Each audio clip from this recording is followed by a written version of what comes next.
ভয়াবহ ভূমিকম্পে মিয়ানমারে ১৪৪ জন নিহত। থাইল্যান্ডে চাপা পড়েছেন শতাধিক। দক্ষিণ পূর্ব এশিয়ার দেশ মিয়ানমারে আজ শুক্রবার শক্তিশালী ভূমিকম্প আঘাত হেনেছে, যার প্রভাব পড়েছে থাইল্যান্ডেও। ভয়াবহ এই ভূমিকম্পে মিয়ানমারে বহু ভবন ধসে পড়েছে, বহু মানুষ নিহত হয়েছেন এবং আহত হয়েছেন শত শত। যুক্তরাষ্ট্রের ভূতাত্ত্বিক জরিপ সংস্থা ইউএসজিএস জানিয়েছেন, ভূমিকম্পের মাত্রা ছিল ৭.৭ রিক্টার স্কেল। আজ রাত ১০টার পর্যন্ত পাওয়া তথ্য অনুযায়ী মিয়ানমারে নিহতদের সংখ্যা বেড়ে ১৪৪ জনে পৌঁছেছে এবং আহত হয়েছেন ৭৩২ জনের বেশি। দেশটির জান্তা সরকারের দেওয়া তথ্য মতে রাজধানী নেপিডো, মান্দালয় এবং সাইঙ্গাইং অঞ্চলে সবচেয়ে বেশি ক্ষয়ক্ষতি হয়েছে।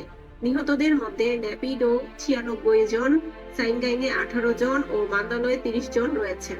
ভূমিকম্পের ফলে থাইল্যান্ডেও ব্যাপক ক্ষয়ক্ষতি হয়েছে। দেশটিতে এখন পর্যন্ত ৩ জনের মৃত্যুর খবর পাওয়া গেছে এবং ধ্বংসস্তূপের নিচে আটকে পড়েছেন শতাধিক মানুষ।